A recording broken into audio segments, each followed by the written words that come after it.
Friday, August 19th, 2022.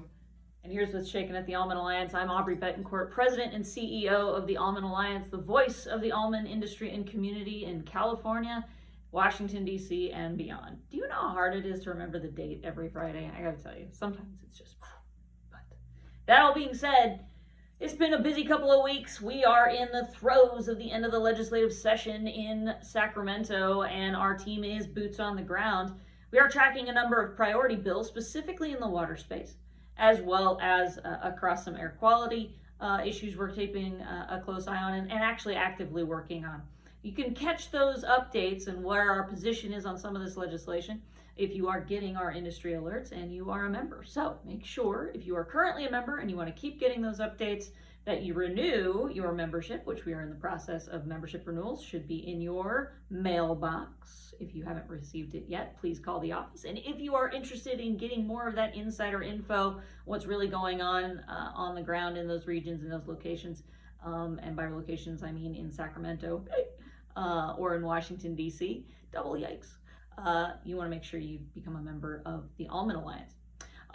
Through that process as well, we've been working very closely with some of the regulatory agencies, whether we're talking about the governor's new plan on water, that 19-page strategic plan.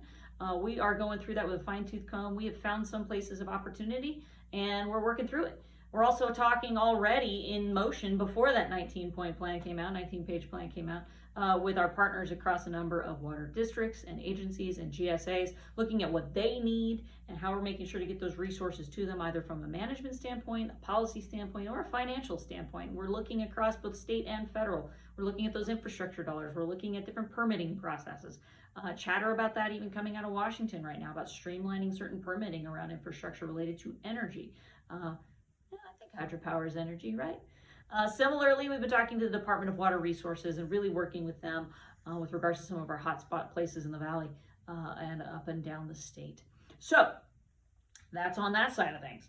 Now we switch over to, let's see, where do you want to go?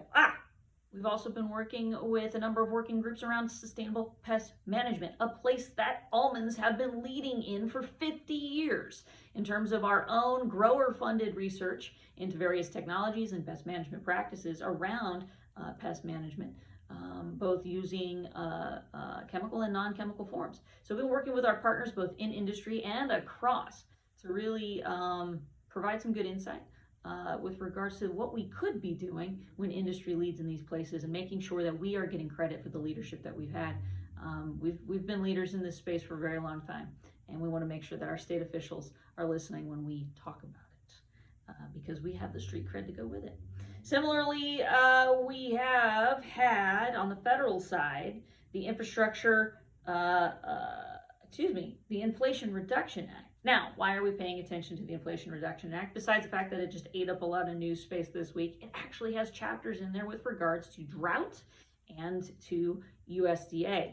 So we're taking a look at how those regs, which get outlined by the agencies now that they have been instructed and granted financing from the legislation. So just so you know how this works from the USDA standpoint is Congress hands down their intent with various dollars attached to it or not, hands it over to the department, and it is up to the department and the agencies to then design those regs of how they're going to implement that. So we are talking to our friends in those places. We are keeping a close eye on that, looking at the ways that that could be done, and really wanting to make sure that dollars are on the ground appropriately, and that works for our state here and works for our western states where we grow all of our almonds. So we are in touch on that. That's going to have components that address both NRCS and FSA, places we have really good working relationships, and we'll keep you up to speed in that. Along those lines, the second round of emergency relief programs should be rolling out. ERP Phase 2 is rolling out. Now, it's important to remember ERP Phase 2, I believe, and you will recall, is for those that didn't have crop insurance for the listed disasters of 2020 and 2021. We are actively working to make sure that we encapsulate some of those little holes that we found in that program around drought counties and drought monitor, as well as we continue to work on freeze. We want to thank especially our members of Congress who are pushing to make sure this year's freeze gets covered in ERP going forward. We'll keep you up to speed on how that is going as well. But please keep an eye out for in your mailbox that ERP phase 2. If you did not apply for ERP phase 1 and you were already insured, the open enrollment, it's enrollment across the board. So if you qualified in phase 1 but you didn't fill it out or you didn't get your paperwork, whatever happened, call your local FSA office. You can get picked up in phase 2. So as that rolls out, we'll send out more information, but it's important always on those emergency relief programs to contact your local Farm Service Agency office. And if you have any trouble, please feel free to reach out to us and we will assist. And finally, we want to say a special thank you to Senator Padilla, who came and visited our almond growers in the Central Valley all the way up. He started down with us in the Fresno Kings area. We moved him up through the valley and he ended the day up in the Modesto area as well. He did a great roundtable with a number of our growers and our haulers and shellers and some of our handlers, as well as other members of the ag community, talking about the two biggest issues, water and supply chain. Senator Padilla has been a great partner with regards to supply chain, and he is actively looking for ways to partner with us on water and drought. So, of course, we had a list, and we'll continue to work that list. He also came and did a walking tour of Superior Almond Hulling, who is in the throes of harvest, and so we thank them so much for taking time out of their day to welcome us there for that really great event and tour. So, that's what's shaken at the Almond Alliance. Again, we are in membership renewal, so it's in your mailbox, and if it's not, give us a holler. We'll get you signed up. And if you're not a member and you want to be getting our industry reports and our e-news and all of our insider info and some of our events, make sure that you check out membership.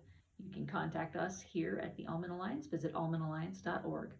And don't forget, we do now have yet another, I buried the lead. We do now have on the Almond Express, OOCL. Our partners there are now operating services out of Long Beach via rail, Oakland Ramp to Long Beach every Monday.